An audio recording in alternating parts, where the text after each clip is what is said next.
한 6, 7년 전쯤에 이티오피아 단기 선교를 간 적이 있어요. 37명이 함께 갔었지요. 그래서 한 주간 동안 이티오피아 단기 선교를 하다가 저와 제 아내는 옆에 있는 케냐에 가서 선교를 하는 선교사님들을 만나고 또 그들을 격려하고 또 그 다음에 우간다로 가서 선교 사역을 돌아보고 또 격려했던 그런 일이 있었어요. 그때 선교사님들과 참 많은 얘기를 했습니다. 왜냐하면 아주 길게 차를 타고 왔다 갔다 그래야 되니까 뭘 하겠어요.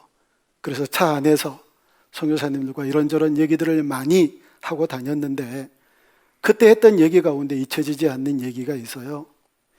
여러분, 이티오피아 남부 정도 되면 그리스도인들이 약 40% 정도 된대요. 굉장히 많지요. 케냐에는 약 30%의 그리스도인들이 있고요. 우간다에는 약 20에서 25%의 그리스도인들이 예수 믿는 사람들이 있답니다. 그런데 다 예수님을 잘못 믿는 사람들로 꽉 차 있대요. 그도 그럴 수밖에 없는 게 너무 가난하고 너무 없이 사니까 선교사님들을 통하여서 뭘 좀 먹을 수 있나, 뭘 좀 공급받을 수 있나, 그런 기대감이 이 신앙과 포장이 되어 나타나는 거지요. 뿐만 아니라 이 사람들에게 복음을 전하고 성경을 많이 가르쳐도 조상 때부터 이어져 왔던 그들의 전통, 이 관습을 쉽게 떨쳐버리지 못한 채 함께 혼합된 그런 신앙을 갖는 사람들이 많다는 거예요.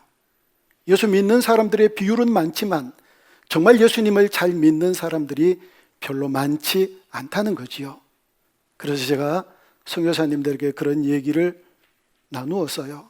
선교사님, 한국도 마찬가지예요. 교회는 그렇게 많고 예수 믿는 사람들은 여기저기 그렇게 우후죽순처럼 쏟아나지만 예수님 잘 믿는 사람 많지 않아요. 뭔가를 바라면서 신앙생활하는, 그래서 예수 잘 믿는 그런 신앙생활이 못 되는 거지요. 여러분, 그게 아프리카뿐만 아니라 우리나라에도 똑같은 현상이 같이 반복되어진다는 겁니다. 여러분, 오늘 본문을 보면 초보를 벗어나라, 그리고 완전한 대로 나아가라, 이게 1절과 2절의 말씀이에요. 그런데 벗어라, 없애라 이렇게 얘기하는, 다시 닦지 말라라고 하는 이 초보의 목록들을 보면 이게 아무래도 다시 닦지 말아야 될 게 아닌 것 같은 거예요. 회개, 하나님께 대한 신앙, 세례, 아니 방금 세례를 베풀었잖아요. 안수, 부활신앙, 심판에 관한 교훈, 이런 터를 다시 닦지 말랍니다. 닦지 말아야 될 것 같은가요? 아니잖아요. 우리가 죽을 때까지, 우리 주님이 나를 부를 때까지 그 신앙 계속 간직해야 될 그럴 목록들이잖아요. 그런데 더 이상 그 교훈의 터를 닦지 말고 완전한 대로 나아가래요.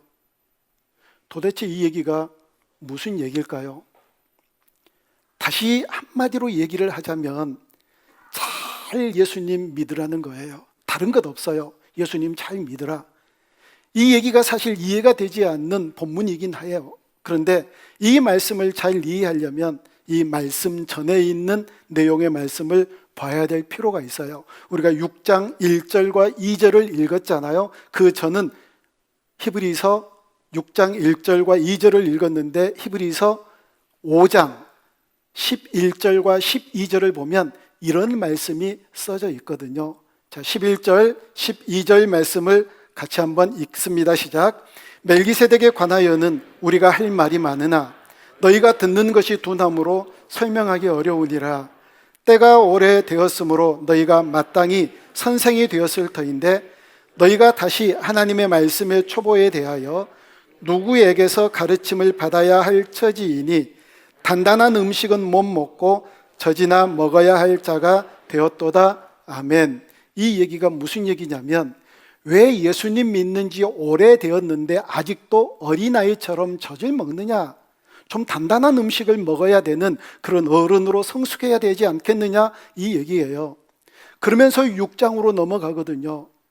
근데 이 5장에서도 멜기세덱이라고 하는 단어가 나오더니 이 6장을 마무리했던 6장 20절에도 똑같은 이름 멜기세덱이 나와요. 우리 6장 20절 말씀을 같이 읽습니다. 시작. 그리로 앞서가신 예수께서 멜기세덱의 반차를 따라 영원히 대제사장이 되어 우리를 위하여 들어가셨느니라. 아멘. 멜기세덱 대제사장이거든요. 그 대제사장이 했던 것처럼 예수님께서 대제사장이 되어주셔서 우리의 죄를 사하시고 우리를 사망 가운데서 건져주셨대요. 여러분, 대제사장들은요, 모든 백성들의 죄를 가지고 가서 하나님 앞에 아뢰요. 주님, 이런 죄인이에요. 용서해 주세요. 이 백성들 대신에 이런 제물을 대신해서 드릴게요 하면서 제사를 드렸거든요. 그러면 우리 죄가 사해졌어요. 그러면 그 뒤로부터 죄인 아닌 채로 인생을 살아야 되는데 또 죄를 짓잖아요. 그러면 또 제사를 드려요, 제물을 드려요. 또 제사를 드리고 제물을 드리고 계속해서 그 일을 반복하는 그때에 예수님께 오셔서 내가 대제사장 될게 하고 멜기세덱처럼 대제사장이 되어주셔서 성소에 들어가셔요. 지성소에 들어가셔서 제사를 드리는데 제물이 있어야 되잖아요. 제물 필요 없어. 내가 제물 될 거야 하고 우리 주님이 제물 되어 돌아가신 게 바로 십자가의 죽으심이에요. 그러면 예수님이 제물 되셨으면 우리 또 죄 짓지 말아야 되잖아요. 근데 또 죄 짓잖아요. 그때나 지금이나 죄를 또 지어요. 만약에 예수님께서 십자가에 달려 돌아가시지 않으셨다면 우리 대신 또 뭔가를 죽여서 드렸어야 됐거든요. 이 제사가 계속 반복되어지는데 예수님께서 십자가에 달려 죽으신 다음에 내가 또 죄를 지으면 주님, 주의 피로 이 죄를 용서해 주세요. 십자가의 은혜로 이 죄를 다 씻어주세요. 그렇게 기도하며 이제 점점 그렇게 기도를 반복해서 또 하다가 계속해서 기도하다가 점점 이 죄와 멀어지기 시작하고 죄 짓기 싫어하는 자리까지 이르게 되는 게 예수님의 십자가의 은혜라는 거예요. 여러분, 그렇게 우리 주님은 우리를 위해서 십자가에 달려 죽으셨거든요. 그런데 왜 우리는 예수님을 잘 믿지 못할까요? 예수님을 믿는다고 하면서 신앙생활은 오래 했는데 왜 예수님을 잘 믿지 못하는 사람들이 이 한국교회 안에 그렇게 많이 있을까요? 자, 여러분, 이런 질문을 한번 드려볼게요. 왜 예수님 믿으세요? 마음속에 대답이 있지만 막상 또 그런 질문을 받으면 뭐라고 대답을 해야 되나? 뭘 고민을 하세요? 예수님 믿어서 구원 받으려고요. 예수님 믿어서 천국 가려고요. 맞지요? 예수님 믿어서 구원받고 예수님 믿어서 천국 가려고요. 어떤 사람들은 야, 예수님 믿는 이유가 그 정도 이유가 좀 되는 건 좀 이상하잖아. 야, 퀄리티가 좀 높은, 좀 고상한 그런 이유 없을까? 세상에 예수 믿어서 구원받고 천국 가는 것보다 고상한 이유, 퀄리티 높은 이유는 있을 수가 없어요. 왜 그런 얘기를 하느냐면 이 구원이라는 게 도대체 어떤 건지를 모르니까 그래요. 우리가 예수를 믿어서 천국 간다는 게 도대체 이게 뭔가를 잘 모르니까 그런다고요. 지난주 수요일 날 제가 딱 그 설교를 했거든요. 신명기 6장에 보면 모세가 하나님으로부터 이런 말씀을 받아요. 내가 너에게 말씀을 주었다. 이 말씀을 백성들에게 가르쳐서 지켜 행하게 해라. 이 말씀을 잘 순종하고 잘 지키면 어떤 일들이 일어나느냐? 하나님이 축복을 주시는데 놀라운 복을 허락해 주세요. 뭘 얘기를 하느냐면 너희들이 짓지 아니한 단단한 성읍을 내가 너희들에게 주겠다. 우리가 짓지도 않았는데, 너희들이 하지도 않았는데, 너희들이 물건을 사지도 않았는데, 너희들이 사지 않는 물건 너희 집에 채워주겠다. 세상에 이런 일이 어디 있어요? 너희들이 우물을 파지 않았지만 내가 너희들에게 우물을 주겠다. 너희들이 심지 않았지만 내가 너희들에게 많은 열매를 얻게 해주겠다. 우리가 아무것도 하지 않았는데 성읍을 주시겠다. 물건을 채워주시겠다. 우물을 주시겠다. 열매를 허락해 주시겠다고 약속하세요. 이 성읍과 물건과 우물과 그리고 이 열매들은 뭘 의미하는지 아세요? 구원이요. 구원. 너희들이 말씀을 잘 지키고 순종하면 이런 구원을 너희들에게 허락해 주시겠다. 너희들이 하지 아니한, 여기에 주목하세요. 내가 하지 않았는데 성읍이 떡 있게 되고, 내가 하지도 않았는데 물건이 채워지고, 내가 하지도 않았는데 우물이 떡 내 앞에 있게 되고, 내가 하지도 않았는데 아름다운 열매들이 곳곳에서 나타나는 그런 복을 주시겠다. 내가 하지도 않았는데 이게 구원이에요. 에베소서 2장 8절부터 9절까지 보면 여러분들이 잘 아는 성경이 나오잖아요. 하나님께서 우리에게 구원을 선물로 주셨다. 그 선물은 너희에게서 난 것이 아니다. 너희들이 한 것이 아니다. 아까 신명기 6장 기억하세요? 너희들이 한 것이 아니다. 이 구원의 선물은 너희에게서 난 것이 아니고 너희들의 행위에서 난 것이 아니다. 이게 구원이에요. 이게 놀라운 선물이거든요. 우리가 아무것도 하지 않았지만 하나님께서 이 구원을 우리에게 선물로 주셨어요. 근데 이 구원이, 이 천국이 뭔지를 잘 모르니까 예수님 잘 못 믿는 거예요. 여러분에게 천국은 뭔가요? 우리가 예수를 믿어서 구원 얻는 이 구원은 도대체 뭘까요? 정체를 한번 밝혀보세요. 어떤 사람들은요, 나 예수 안 믿어. 왜? 세상에 예수님 믿으면 구원받는데 어떻게 그렇게 쉬운 종교가 어디가 있나? 그렇게 얘기를 해요. 무슨 천배를 하는 것도 아니고 어떤 수고와 땀을 흘리는 것도 아니고 그냥 믿으면 구원받는데 믿으면. 그래서 우리 교회에서도 그렇게 제가 얘기를 하거든요. 큐티책 절대 공짜로 나눠주지 말아라.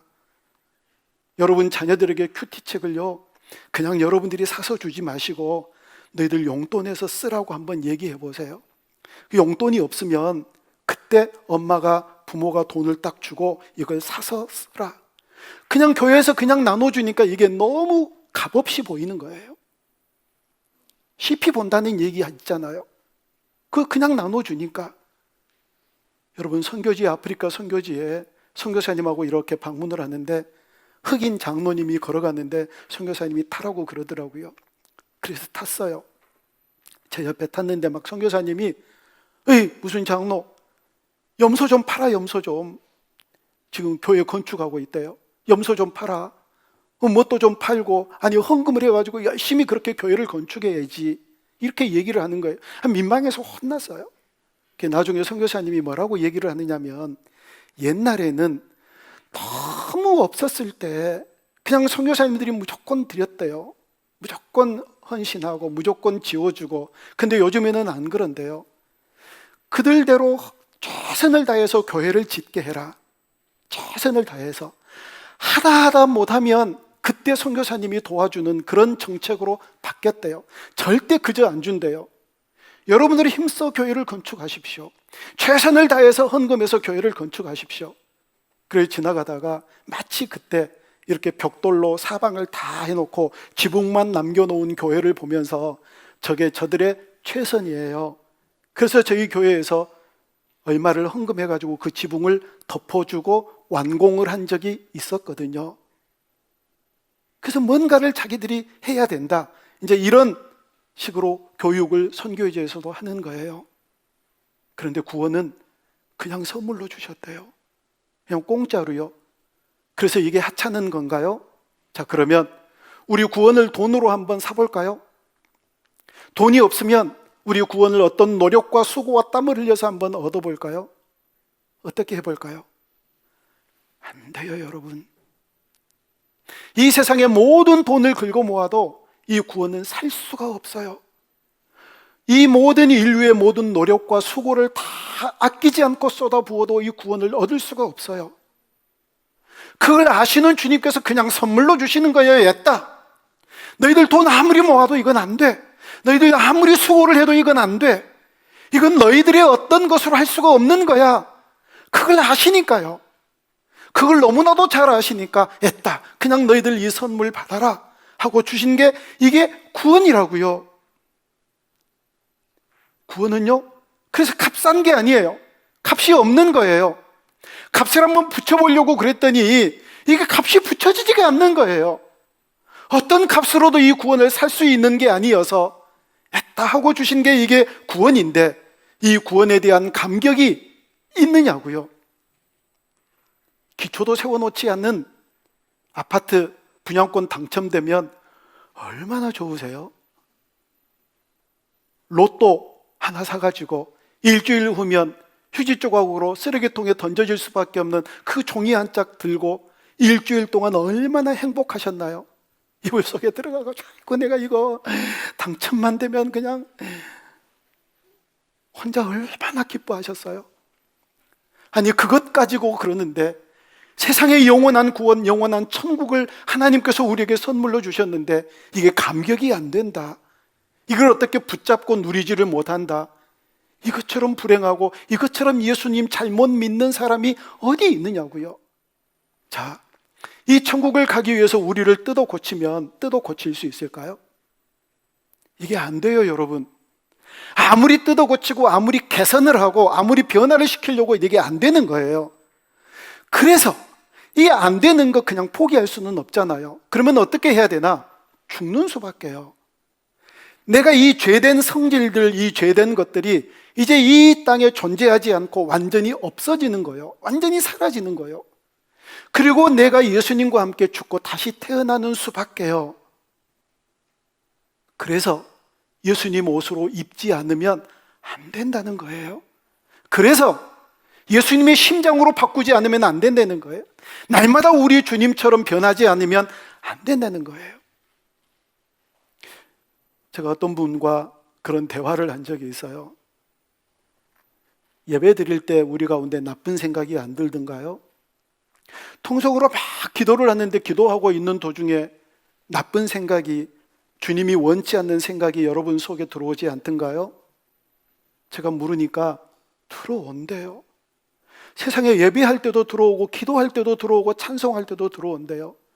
그래서 제가 대답을 했어요. 저도 그래요. 이 나쁜 생각이 우리의 마음 앞에 와가지고 똑똑똑똑 놓고 해서 잠시 들어가도 되겠습니까? 이렇게 좀 이렇게 예의가 있는 애 같으면 너 지금 들어오지 말아라. 나 예배 중이다. 나 기도 중이다. 찬송 중이다. 이렇게 막을 수가 있잖아요. 근데 얘는 놓고도 않고 들어와요. 아무 때나 들어와요. 시와 장소를 가리지 않고 들어와요. 이거 어떻게 하지요? 그렇게 들어와는 이 심성으로, 이 인격으로 천국에 간다? 이건 천국이 아니에요. 그 뒤로부터 천국이 천국일 수가 없는 거지요. 그러니까 우리가 예수님으로 변하지 않으면, 예수님의 심정으로 우리가 다시 새롭게 태어나지 않으면 결코 어떤 것도 천국이라고 얘기할 수 없다는 거예요. 그래서 예수를 잘 믿어야지요. 그래서 예수님의 옷 입고 천국 가야지요. 그리고 예수님의 심장으로 살아내야지요. 여러분, 예수님 잘 믿어야 되는 이유가 바로 여기에 있는 줄로 믿습니다. 천국 가기 위해서요. 천국에서 천국답게 살아갈 수 있기 위해서요. 예수님 잘 믿어야지요. 그 선교사님과 함께 이런저런 얘기를 하는데 이 선교사님이 영어를 잘해요. 여러분, 아프리카 사람들이 영어를 잘해요. 저보다 더 잘해요. 교통사고가 나서 경찰들하고 처리하는 것도 영어 잘해가지고 처리하고, 호텔을 예약하고 식사를 하고 이런저런 일들 영어로 잘 하더라고요. 근데 영어를 정말 못하는 제가 들어봐도 영어가 고급 영어가 아니에요. 그냥 후진 영어예요. 그런데 이분이 이런 얘기를 해주더라고요. 어느 집에 갔는데 책 하나가 눈에 띄더래요.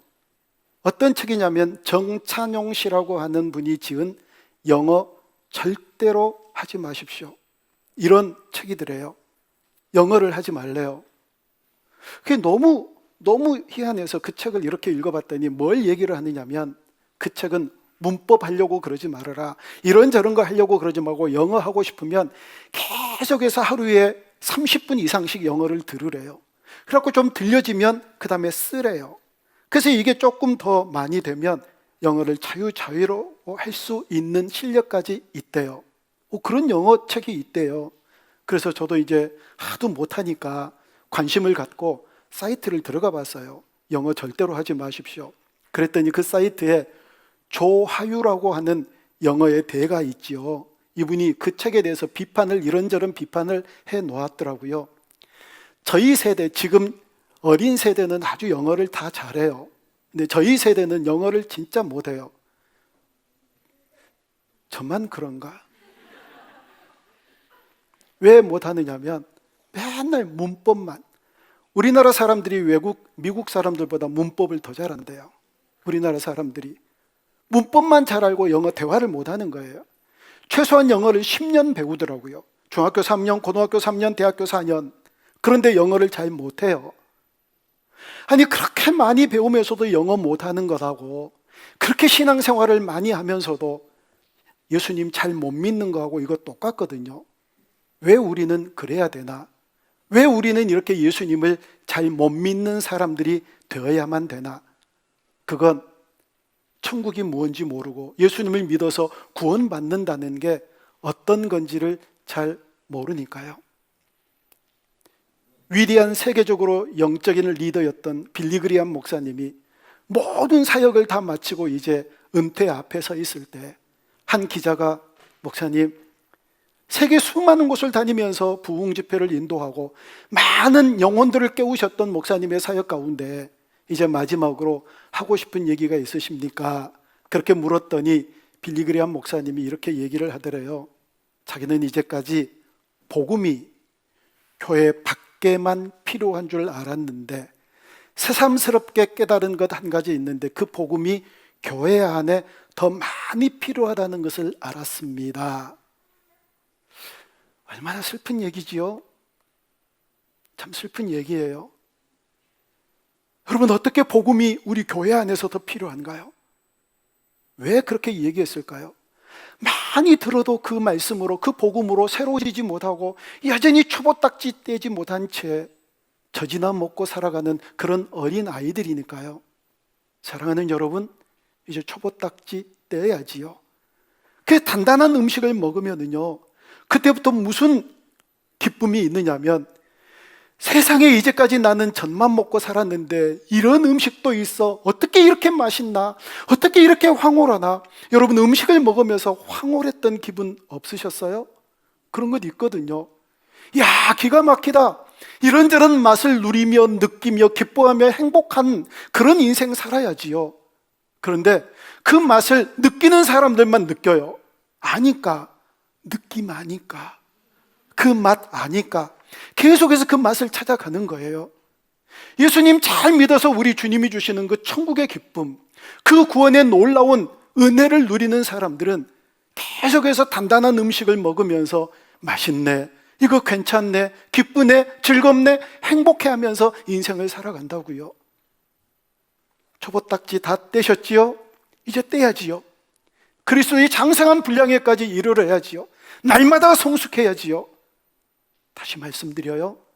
우리는 그래도 또 죄 지어요. 그런데 계속 주님 바라보며 주님 살아계심을 느끼고 경험할 때 우리 주님께서 내 힘으로 안 되는 그 죄, 내 힘으로 안 되지만 우리 주님께서 도와주셔서 그 죄 멀리 할 수 있는 은혜 우리에게 주세요. 그 죄 이길 수 있는 능력도 주세요. 죄가 싫어하는 그런 마음도 성령님이 주세요. 이제 그런 은혜 누리면서 더 이상 우리 주님은 슬프시게 해드리지 말아야지요. 이제 초보딱지 떼고 성숙한 분량에 이르러서 단단한 음식도 마음대로 섭취하며 이 기쁨, 저 행복을 누리며 마음껏 주님 안에서 구원의 즐거움을 누리며 살아가는 우리 모두가 되어줄 수 있기를 주님의 이름으로 축원합니다.